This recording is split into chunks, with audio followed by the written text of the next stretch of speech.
So I just picked up the demo for Digimon Storytime Stranger, and this is my first Digimon console game, so I didn't really know what to expect. Picking it up, there was quite a lot I needed to wrap my head around, and sadly, there wasn't that much information to go off of. But that's to be expected, because we only have a demo. So, in my usual fashion, I have done a deep dive into this game and collected as much information as I can to present you with the in-depth how to optimize your Digimon's build for the absolute tryhards like myself. So, how I plan to break this video down is first, we'll cover a little on what the stats themselves actually are and how these are applied. And then, we'll look further into the personalities and how they influence your Digimon. So, when on your main view page, we can see your Digimon stats. These are HP. We all know this one is your overall health. When this hits 0, you die. SP, your mana adjacent stat. You need this to use skills and abilities. Talent. This determines your maximum level cap per Digimon. This can be increased by digivolving back and forth between your evolutions. It does also affect the extra stats that you are able to take over between your evolutions. However, I don't have an exact number or a metric as to the maximum values for this. Bond. This stat is generally for unlocking evolutions, but is also tied to an extra attack mechanic that determines extra effects when this is performed, as well as increasing the chance of this extra attack taking place. Sadly, couldn't get this on video. ATK. This determines the amount of damage your physical attacks do. DEF. This determines how much damage you take from physical attacks. INT. This determines the amount of damage your magic attacks do. SPI. This determines how much damage you take from magical attacks, as well as how much healing your healing abilities do. SPD.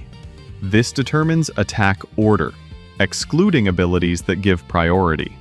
So, we've covered the basic abilities now, and should thoroughly understand how these come into play. The next most important factor is personality and personality traits. As you can see here, they are divided into 4 categories, which are philanthropy, valor, wisdom, and amicability. Now here's where things get a bit not so simple. After a certain amount of fights, your Digimon will want to converse with you, and each time they do, they will give you options tied to these categories, and each response will push them closer to a specific category, as well as subcategory, as you can see here. You can actually view where your Digimon's current personality alignment is whenever presented a choice.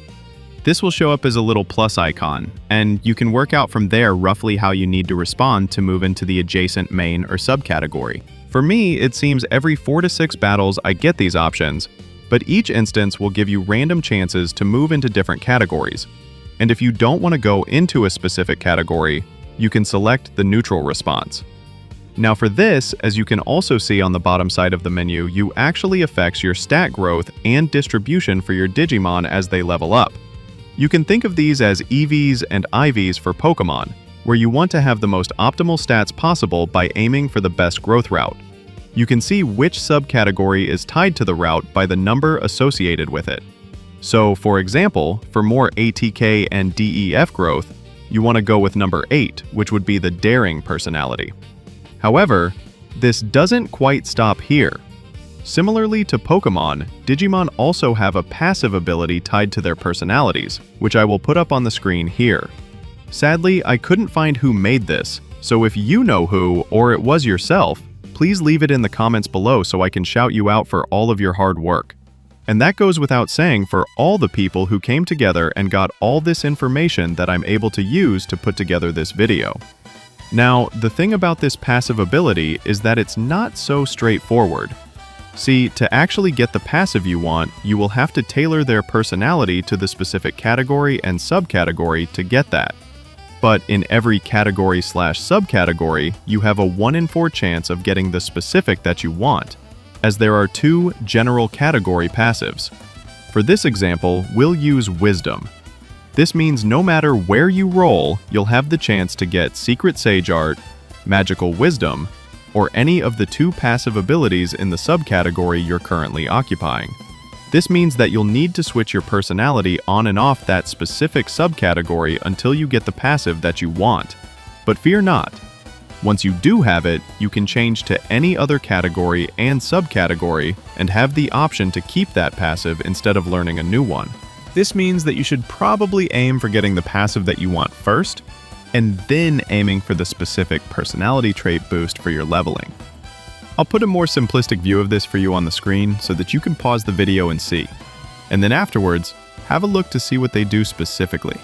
Unfortunately, I can't confirm whether or not these are the only passives, but through several hours of research, I can confirm this seems to be extremely accurate.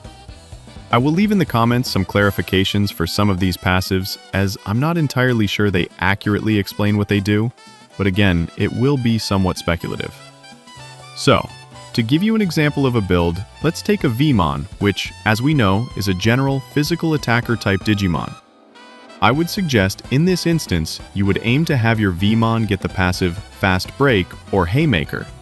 And then, once you have this, because his attack is quite high and his speed is quite high, you then focus on the Zealous personality type and begin leveling from there.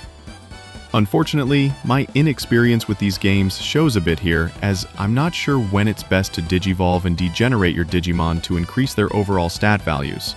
But from what I read, it seems you want to wait until you reach levels 30 to 40 for the maximum stat gain values. An interesting tidbit for this is your moveset. You can actually change your attachment skills by removing them, which adds them to your inventory, and if you check your Digimon as they're preparing to digivolve, you can actually see what moves they are able to learn, so you can target specific moves to put on specific Digimon, which, while the demo only allows for rookies, I feel it's important to know this for later on. As you probably saw, my Vmon has his move pool specialized for crit and attack boosting. I'll provide a video to show you how this works.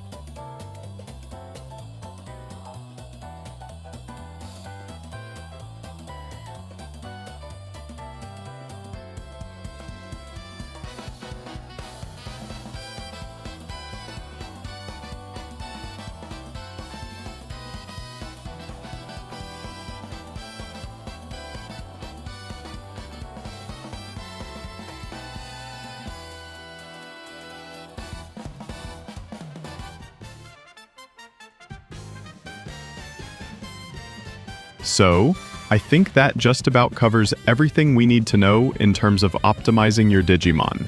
For the best way of leveling, you can kind of see what I'm doing in the background, but just stick to the initial room upstairs until you're able to one-shot the enemies without having to actually engage in the battle, which is kind of finicky sometimes. If you have any further questions, please leave them in the comment section below, and I'll try my best to answer them for you. Thanks for watching. Don't forget to subscribe for more. I will definitely be buying this game and covering it on my channel. Bye!